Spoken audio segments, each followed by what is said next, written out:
England, 1588. Queen Elizabeth I has ruled the kingdom for 3 decades, yet she finds no peace at night. Again and again, the face of her cousin, Mary Stuart, appears before her.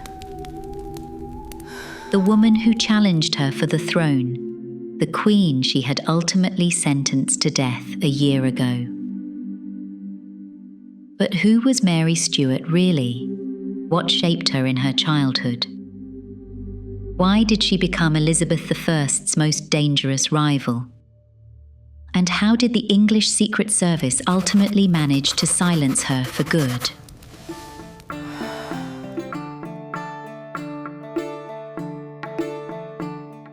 Mary Stuart was born in December 1542, the only legitimate child of King James V of Scotland and his wife, the French noblewoman Mary of Guise. Just 6 days later, the king dies, weakened after a defeat against the troops of his uncle, Henry VIII of England.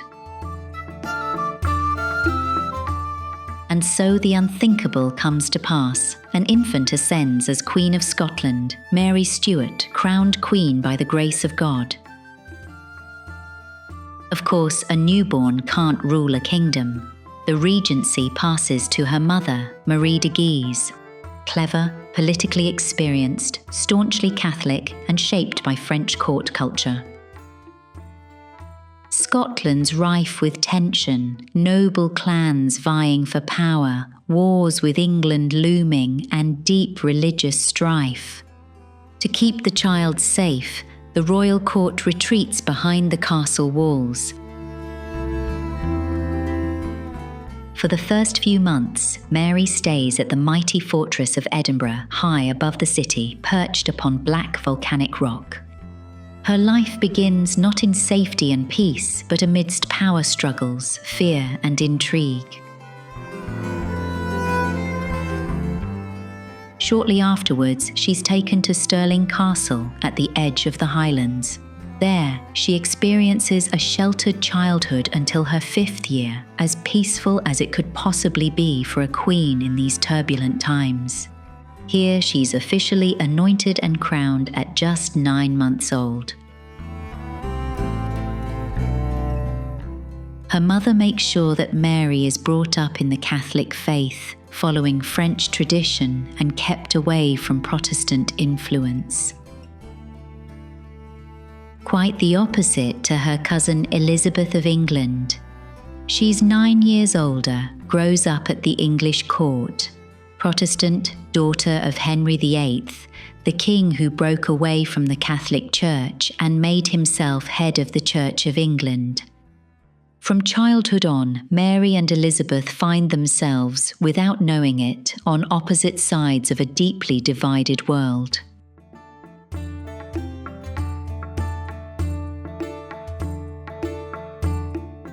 In the 16th century, Europe was deeply embroiled in succession, religion, and royal legitimacy, not just borders and battles.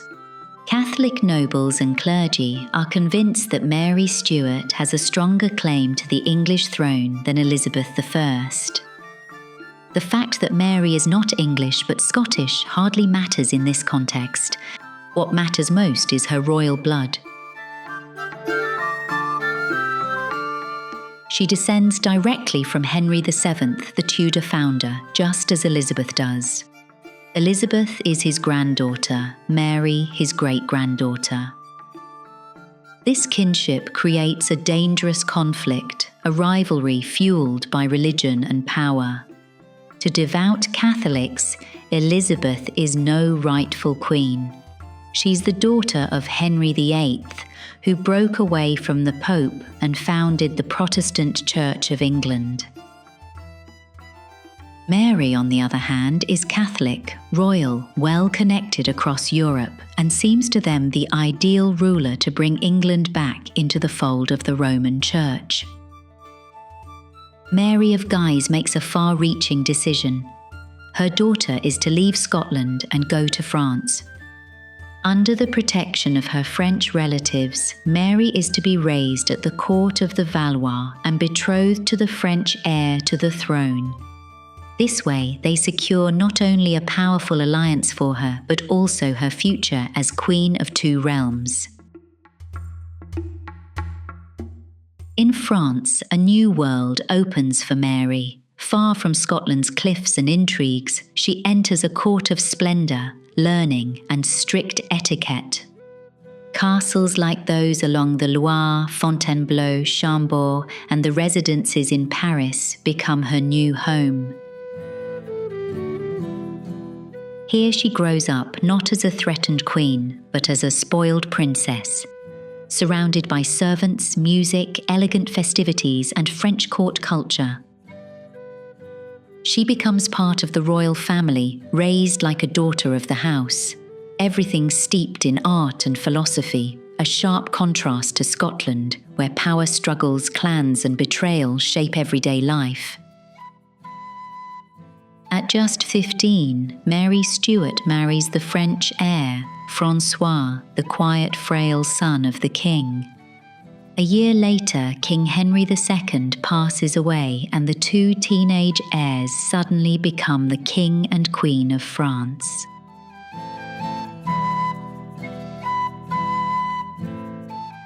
For a brief moment, everything seems like a fairy tale. Mary, the Scottish Queen, now also wears the crown of France. She's young, educated, beautiful, and one of Europe's most powerful women. But the happiness doesn't last long. Just 2 years after the wedding, François falls seriously ill and dies suddenly.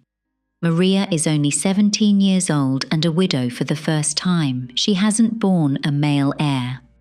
Without an heir, without a power base, she loses her position at the French court. The royal court decides Maria must return to Scotland. There, no grand welcome awaits. Her mother, Mary of Guise, has recently died. The country is leaderless, a power vacuum. Clan leaders are fighting each other. Protestant nobles demand more influence, and above it all hangs the question, who will rule Scotland? Until Mary arrives, her half-brother James Stuart, an illegitimate son of her father, handles the affairs of government. He's meant to keep order until the young queen returns to a country she hardly knows, and which is no longer at all the one she once left behind. When Mary Stuart returns to Scotland after spending years in France, she finds a country that has changed, religiously, politically, and socially. The nobles she must now rule with are strangers. She never actually grew up alongside them at all. Many of them have fully embraced Protestantism, whereas Mary was firmly brought up in the strict Catholic faith at the French court. And there's something else hanging unspoken in the air. She's a woman, young, widowed, and alone, in the midst of a world ruled by men. Men who are convinced that power should lie in the hands of Protestant nobles, not in those of a Catholic queen. Scotland's deeply divided on religion. In the Catholic north, many still stay loyal to the old church. In the south, near the seat of power and English-influenced, Protestantism grows stronger. A country between two religious worlds, torn apart, chaotic, and often shaken by violence.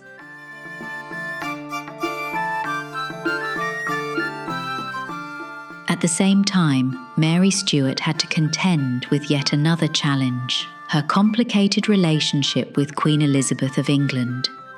Shortly before his death, France's King Henry II declared that Mary was not merely Queen of Scotland, but also the rightful Queen of England and Ireland, a bold assertion at the time. When Mary returns to Scotland, she continues to carry this claim with her.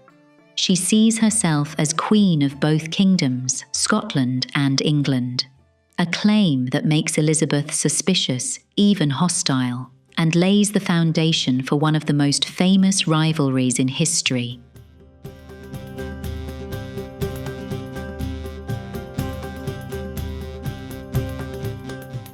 1564, Mary Stuart has been back in Scotland for 3 years and still unmarried.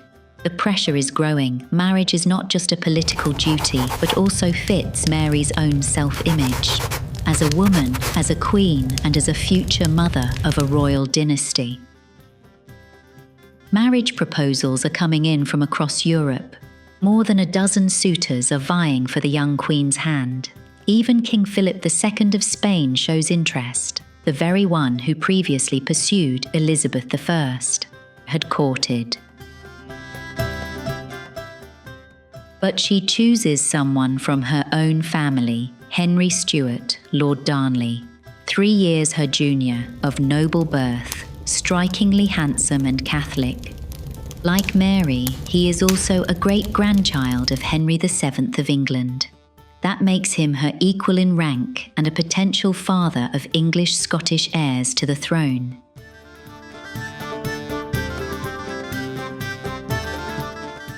July 1565. Mary Stuart marries Lord Darnley. 3 months later, she is pregnant. All of Scotland celebrates. The hoped-for heir seems secured, but not everyone is cheering. Her half-brother James Stuart, Scotland's secret ruler, sees his power fading. With the wedding, Darnley becomes king and James loses his grip on power. He sees the marriage as a mistake, just like England's Elizabeth I did. Tensions continue to escalate. Mary's wedding sparks widespread unrest and leads to open conflict with her half-brother. James Stuart, now Earl of Moray, rises up against the Queen and ignites a rebellion. The pregnant Queen finds shelter behind the mighty walls of Edinburgh Castle.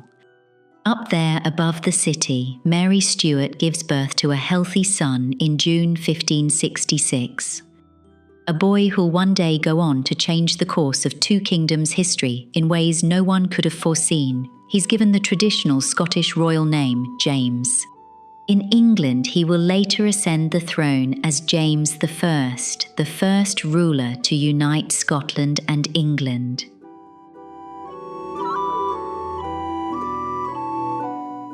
While people celebrate, the father stays away. King Darnley misses both the christening and festivities. He increasingly loses himself in games, drink and debauchery. He feels more at home in taverns and brothels than at the royal court. 4 months later, his enemies see their chance. Darnley falls ill with smallpox and retreats to a small house outside the city walls of Edinburgh. What happens next feels like a play, only this one ends in death. In the night, around 2 o'clock, a huge explosion tears the house apart. Darnley isn't found beneath the rubble, but lying in the garden. He's dead. There are no burns on him, just distinct marks clearly visible around his neck. On the same day, rumours start. James Hepburn, Earl of Bothwell, is said to have murdered the king. Bothwell is charged but acquitted for lack of evidence. The public is outraged. The court is thrown into turmoil. And then comes the second act of this dramatic tale. Just a few weeks after Darnley's death, Bothwell proposes marriage to the Queen. He held the Queen there for 3 weeks, cut off from the world. When she's finally released, she's pregnant. Whether it was by force or of her own free will, nobody knows for sure to this day. But the suspicion remains. Bruceville is abusing his power over her. And Maria, she's not running away from shame or scandal. No, just a few weeks later, she actually goes and marries him, the man suspected of killing her husband. Can Mary Stuart remain queen under these circumstances? That's the question on everyone's lips across Europe. The country's sinking into chaos and full-blown civil war, crown loyalists on one side, on the other, the powerful Protestant nobility. Just north of Edinburgh, the 2 armies finally meet. A day of mud, fear, and blood. Fight on till evening, then strength gives out. Thirsty, completely drained, and hungry, they leave the field. The Queen has been defeated. Bothwell, though, escapes. He flees across the sea to Scandinavia, where he's captured and imprisoned until his death. Mary would never see him again. After the defeat, the lords take their queen captive.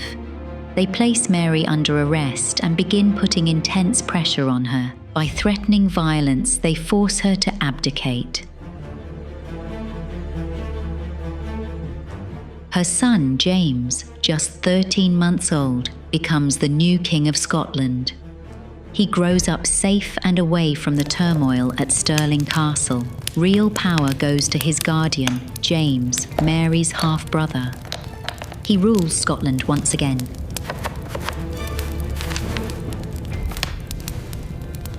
For Mary Stuart, the wheel of fate turns. Imprisoned in Lochleven Castle, she suffers a miscarriage. After 11 months, she manages to escape, fleeing the castle in a daring nighttime bid. Days later, she's gathered a force of 6,000 loyal followers. She marches once again into battle against the Protestant lords. But when it becomes clear that this battle too is lost, Mary Stuart hastily flees the field. Alone and defeated, she flees to England in the hope of finding protection, but instead, she ends up under house arrest, closely guarded in the name of Queen Elizabeth I. Years pass. To all appearances, Mary seems powerless for 19 years. Locked away far from her homeland, but behind castle walls, she's still plotting. She never gives up her claim to the English throne. Elizabeth's spy master Walsingham watches her closely, just waiting for a mistake, for a letter, a single sentence, a confession. And then it happens. Mary Stuart gets involved in a plot. Elizabeth is to be overthrown, and she herself installed on the throne as Catholic Queen. In an encrypted letter, Mary gives her approval for the murder of Elizabeth. This is the moment Walsingham has been waiting for. He intercepts the letter, deciphers it, and presents it to Elizabeth I. The evidence is clear. Mary Stuart has agreed to the conspiracy. She is brought to trial. She's charged with high treason. Mary denies everything. She claims the notorious Babington letter was forged. But nobody believes her, and a new law is clear. Anyone involved in a plot against Queen Elizabeth, or who benefits from it, must die. On this basis, Mary Stuart is sentenced to death. She dies beneath the executioner's axe, officially for treason. Yet the people continue to call her a martyr. After her execution, the aging Elizabeth's marriage and alliance plans come to a halt. She remains alone, unmarried, childless. In 1603, Elizabeth I dies. The throne passes to Mary Stuart's son, James. He becomes King James I of England. With him, the centuries-long conflict between England and Scotland comes to an end. Both kingdoms are now united under one single crown. With Elizabeth, the Tudor dynasty dies out, and the descendants of Mary Stuart rule England to this day.